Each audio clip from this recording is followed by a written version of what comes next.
بین الاقوامی دفاعی نمائش آئیڈیاز 2016 کی افتتاحی تقریب، وزیر اعظم اور آرمی چیف سمیت سول اور عسکری حکام کی شرکت۔ دفاعی نمائش میں 418 ملکی اور غیر ملکی کمپنیاں شریک۔ حکومت سے مذاکرات ناکام، کیبل آپریٹرز نے سروس بند کر دی۔ کیبل آپریٹرز کا کہنا ہے کہ پیمرا ان کا معاشی قتل کرنا چاہتا ہے۔ ڈی ٹی ایچ کی نیلامی منسوخ ہونے تک احتجاجاً نشریات بند رکھی جائیں گی۔ عدالتی حکم کے باوجود حکومت مارچ 2017 میں مردم شماری کے لیے بازد، مردم شماری میں تاخیر پر چیف جسٹس کا از خود نوٹس۔ لاڑکانہ کے نجی کیڈٹ کالج میں طالب علم تشدد سے معذور، وزیر اعلیٰ سندھ نے طالب علم پر مبینہ تشدد کا نوٹس لے لیا۔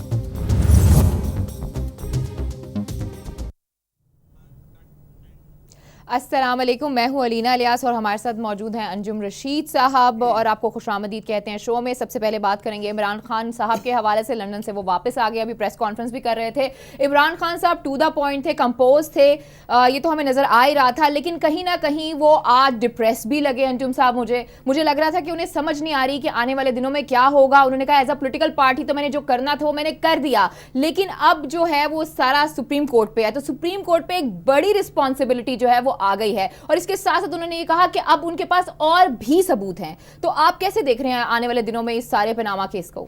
دیکھیں، ایک تو انہوں نے اعلان جو آج کیا ہے وہ صرف اتنا کیا ہے کہ حامد خان صاحب اب ان کی لیگل ٹیم کا حصہ نہیں ہے۔ جی، حامد خان جو تھے وہ پاکستان کے ایک بہت کمپیٹنٹ وکیل ہیں، اور انہوں نے بابر اعوان کو ایک نیا ایڈیشن ڈالا ہے، اور سکندر محمد ہیں اور ملیکہ بخاری، یہ 3 وکیل انہوں نے نئے ڈالے ہیں، اور یہ 3 وکیل جو ہیں یہ اگر حامد خان کے ساتھ ملا دیتے تو زیادہ بہتر ہوتا، کیونکہ حامد خان بھی بہت کمپیٹنٹ وکیل ہے، نو ڈاؤٹ کہ بابر اعوان بھی کمپیٹنٹ وکیل تو وہ ہیں، لیکن وہ میڈیا کا پریشر نہیں لے سکے۔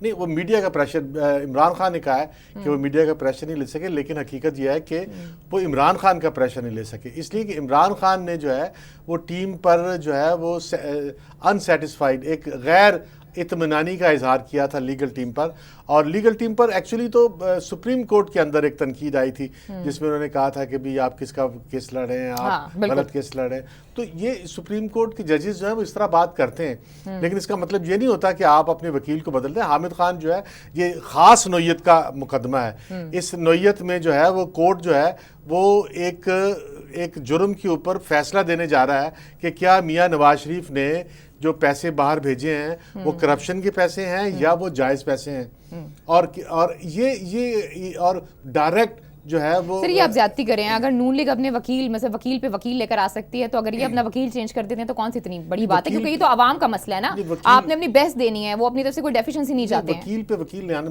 میں نے کوئی اس پہ اعتراض نہیں کیا، میں نے تو صرف اتنا کہا ہے کہ اگر اس میں حامد خان ساتھ رہتے تو یہ ٹیم اور زیادہ مضبوط ہوتی، کیونکہ حامد خان بہت کمپیٹنٹ وکیل ہیں، اور ایک خاص نوعیت کا کیس ہے، اور اس نوعیت کے کیسز میں حامد خان کا بہت بڑا تجربہ ہے۔ اس سے پہلے دیکھیں کہ پرائم منسٹر یوسف رضا گیلانی کے خلاف سپریم کورٹ نے فیصلہ دیا، اس سے پہلے سر لیکن یہ دوسری نوعیت کا کیس ہے نا، اس میں منی لانڈرنگ بھی شامل ہے، ان کا بالکل ہے، وہ بہت بڑے وکیل ہیں، لیکن وہ کانسٹیٹیوشنل وکیل ہیں۔ ابھی بھی اگر بابر اعوان صاحب بہت معتبر ہیں، بہت قابل عزت ہیں، لیکن مسئلہ یہ ہے جو ابھی کی بھی ٹیم ہے، جیسے کہ ایک رپورٹر نے بھی سوال کیا تھا کہ بھئی یہ جو ان سے ہیں ایک لیبر لا کو ایڈریس کر رہا ہے اور دوسرا جو ہے وہ سول اور کرمنل لاز کو ڈسکس کر رہا ہے، تو ابھی بھی وہ جو ٹیم کو ایک اسٹرینتھن ہونا چاہیے، جس قسم کی ٹیم ہونی چاہیے، ٹیم تو ابھی بھی ویسی نہیں ہے۔ نہیں، کانسٹیٹیوشنل ٹیم ٹھیک ہے، لیکن حامد خان کانسٹیٹیوشنل وکیل ہیں، اور میں یہ کہہ رہا ہوں کہ یہ خاص طرح کا مقدمہ، اس طرح کا مقدمہ اس سے پہلے پرویز اشرف کیانی پرائم منسٹر کے خلاف چل چکا ہے، اور اس سے پہلے پرائم منسٹر یوسف رضا گیلانی کے خلاف چل چکا ہے، اور اسی طرح کا مقدمہ جو ہے وہ میمو گیٹ تھا، اور اسی طرح کا مقدمہ جو ہے یہ ایک ہی نوعیت کے مقدمے ہیں، اور اسی طرح کا مقدمہ جو ہے وہ حامد سعید کاظمی سابق وزیر مذہبی امور تھے، ان کے خلاف چل چکا ہے۔ تو یہ خاص طرح کا جو سپریم کورٹ کا کانسٹیٹیوشنل میٹر ہے، اس میں حامد خان ایک خاص طرح کی ایکسپرٹیز رکھتے ہیں، اور وہ پہلے مقدمات میں پیش ہوتے رہے ہیں، انہیں پتہ ہے، پھر سپریم کورٹ میں ان کی بڑی ججز کی۔ تو بابر اعوان پہ آپ کو اعتماد نہیں ہے؟ بابر اعوان بڑے شاندار وکیل ہیں، بڑے کمپیٹنٹ وکیل ہیں، میں کہہ رہا ہوں کہ ایک وکیل کم کرنے کی بجائے 3 وکیل میں اضافہ کرتے تو زیادہ بہتر تھا۔ بالکل ٹھیک کہہ رہے ہیں۔ اور دوسری بات جو انہوں نے کی ہے کہ انہوں نے اپنا مقدمہ پیش کر دیا، باقی سپریم کورٹ جانے یا جانے میاں نواز شریف، تو سپریم کورٹ میں یہ میاں نواز شریف کو اگر انہوں نے برطرف کروانا ہے وزارت عظمیٰ سے تو کوئی ٹھوس ثبوت دینا پڑے گا. محض یہ آپ کو لگتا ہے کچھ لے کر آئے ہیں وہاں سے لنڈن سے، لنڈن کے دورے میں؟ انہوں نے تو کہا ہے کہ میں کچھ نہیں لے کے آیا، لیکن انہوں نے ایک اور بات بھی کی ہے، اب کچھ ثبوت ہیں مزید. انہوں نے یہ بھی کہا ہے اپنی پریس کانفرنس میں، اگر آپ غور کریں اب اور مزید ثبوت ہیں، یہ وہ کہہ کر گئے ہیں. دیکھیں ان کا مقدمہ جو ہے وہ بنیادی طور پہ یہ ہے کہ یہ کورٹ میں صرف یہ ثابت کرنا چاہتے ہیں کہ میاں نواز شریف جو ہیں وہ غلط بیانی کرتے ہیں. ٹھیک. اور غلط بیانی کی انہوں نے یہ کیا ہے کہ انہوں نے اپنے ایسٹ چھپائے ہیں، اور اگر ایسٹ چھپائے ہیں یہ ثابت کرنا ہے تو ایسٹ چھپانے کا ایویڈنس دینا پڑے گا. اب ایویڈنس یہ کیا لاتے ہیں؟ ایسا نہیں ہو سکتا کہ بغیر کسی بڑے ایویڈنس کے ٹھوس ثبوت کے جو ہے وہ سپریم کورٹ میاں نواز شریف کو فارغ کر دے. پرائم منسٹر ہے وہ آخر، اور پرائم منسٹر کو فارغ کرنے کے لیے ایویڈنس لازمی ہے. لاز ہوتے ہیں نا، یہ کہہ رہے ہیں کہ پرائم منسٹر نے جو ہے وہ ایویڈنس، اب پرائم منسٹر کی ذمہ داری ہے کہ وہ ثابت کرے کہ جو اس نے یہ قبول کر لیا ہے کہ یہ لندن کے 4 فلیٹ میرے بچوں کے ہیں، تو اب وہ ثابت کرے کہ لندن کے فلیٹ جو ہیں یہ اس کے لیے جو پیسے ہیں وہ جائز طور پر کمائے تھے اور جائز طور پر باہر گئے ہیں، یا جائز طور پر پیسے جو ہیں انویسٹ ہوئے. اچھا، ایک اور بھی پرابلم آ رہی ہے. اگر بابر اعوان صاحب آتے ہیں تو میں دیکھ رہی تھی کچھ آج کل وہ میڈیا پہ بھی آپ کو تو پہلے ہی ٹرائل شروع ہو جاتا ہے، کچھ میں نیوز پیپرز میں بھی دیکھ رہی تھی، تو بابر اعوان صاحب کو کہا یہ جا رہا ہے کہ پی ٹی آئی کے اندر بھی نا ان کی کافی مخالفت ہے، اور جو بینچ ہے ان کے ساتھ بھی ان کے تعلقات اچھے نہیں ہیں. پھر ان کے اوپر کچھ کنٹیمپٹ آف کورٹ ہوتی ہے، وہ کیا لفظ ہوتا ہے، وہ بھی کچھ اس طرح کی چیزیں بھی ہیں ان پہ.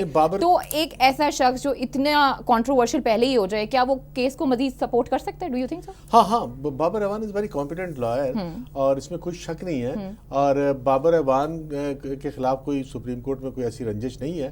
اور اگر پارٹی کے اندر کوئی رنجش ہے یا پارٹی کے اندر کوئی مسئلہ ہے، کچھ لوگ سوچ رہے ہیں کہ وہ پارٹی میں کوئی جگہ لینا چاہ رہے ہیں، تو پارٹی کا انٹرنل مسئلہ ہے. اس پہ بابر اعوان کی سپریم کورٹ میں ہیئرنگ متاثر ہونے کا کوئی امکان نہیں ہے.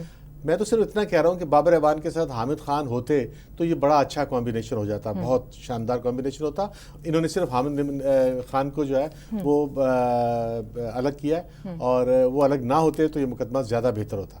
چلیں ٹھیک ہے، ہم امید کرتے ہیں. لیکن جو اس وقت مجھے خان صاحب کا ایٹیٹیوڈ اور تھوڑا موڈ نظر آیا تھا وہ تھوڑا ڈفرینٹ تھا. وہ ایسا لگ رہا تھا کہ جیسے کہ اب وہ بھی ایک just a part of it, اور وہ کہہ رہے ہیں کہ بیسکلی میں تو اپنی پوری کوشش کروں گا. جیسے ایسا لگتا ہے تو انہوں نے ہاتھ کھڑے کرتی ہیں. مجھے ایسا فیل آ رہا تھا ان کی پریس کانفرنس سے. ہو سکتا ہے ایسا نہ ہو. لیکن اپنی اگلی اسٹوری کی طرف چلتے ہیں جناب. جو ہے آئیڈیاز کے حوالے سے ہماری دفاعی ایگزیبیشن تھی، اور بڑے شان کے ساتھ ہماری دفاعی ایگزیبیشن ہوئی. بہت زیادہ جو ممالک تھے وہ اس میں شامل ہوئے، 34 یا 36 کے قریب جو ممالک ہیں وہ اس میں شامل ہوئے ہیں. یہ جو ہوتی ہیں اس قسم کی ایگزیبیشن انجم صاحب، وہ ریجنل اسٹیبلٹی، آپ کی ڈیفینس اسٹریٹجی اور آپ کی بیسکلی آنے والی فارن پالیسی کے اوپر کتنا اثر انداز ہوتی ہیں؟ اصل میں یہ جو نمائش ہے اسے کہا گیا دفاعی نمائش آئیڈیا 2016. جی اچھا، اور اس نمائش کا نام ہے اسلحہ برائے امن. بالکل ایسا. اب پاکستان کا جو نیریٹو ہے، پاکستان کا جو فارن پالیسی ہے، پاکستان کا جو سیاسی اظہار ہے، وہ یہی ہے کہ پاکستان امن چاہتا ہے، اور امن جو ہے، امن کے لیے طاقتور ہونا ضروری ہے.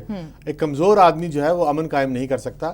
اگر آپ نے اپنے اوپر حملے کو روکنا ہے، اگر آپ نے اپنے اوپر ایگریشن کو روکنا ہے، تو آپ کو اپنی طاقت میں اضافہ کرنا پڑے گا. اور یہ جو نمائش ہے یہ ایکچولی پاکستان کی، آپ دیکھیں اس میں جو ہے وہ 34 ممالک ہیں جن کی 90 کمپنیاں جو ہیں وہ اس میں 90 نہیں 418 کمپنیاں، 34 ممالک کی 418 کمپنیاں اس نمائش میں حصہ لے رہی ہیں. پاکستان جو ہے وہ آپ دیکھیں کہ اب دنیا میں اتنے ممالک کا کی نظروں کا ایک سینٹر بنا ہے، جبکہ پاکستان اس سے پہلے یہاں پر کوئی کرکٹ کھیلنے نہیں آتا، اور یہاں پر کوئی میچ کھیلنے نہیں آتا، اور پاکستان کو جو ہے وہ ایک سیکیورٹی تھریٹ کے طور پہ لیا جاتا ہے کہ پاکستان آنا بہت مشکل ہے، یہاں بہت دہشت گردی ہے، یہاں حالات بہت خراب ہیں. ایک تو یہ 34 ممالک اپنی 418 اور 9 ممالک اس دفعہ زیادہ تھے، 418 پہلے کام تھے. اچھا، اب پاکستان کی اپنی امپورٹنس دیکھیں کہ پاکستان میں دنیا اپنا مال لے کر، اپنا دفاعی سامان لے کر جو آئے، اور اس دفاعی سامان کو خریدنے کے لیے جو ہے وہ 43 ممالک، کیونکہ یہ دفاعی جو سامان ہے، یہ اسلحہ ہے یا جو جہاز ہے، یہ کوئی عام پرائیویٹ پرسن نہیں خرید سکتا. یہ تو یا تو یہ کوئی حکومت ہی خرید سکتی ہے. بالکل ایسے حکومت خریدتی ہے، یا حکومت کے ادارے خریدتے ہیں، پولیس خریدتی ہے، فوج خریدتی ہے، نیوی خریدتی ہے، یا ایئر فورس خریدتی ہے. لیکن یہ جو ہے کوئی پرائیویٹ پرسن نہیں خرید سکتا. تو 90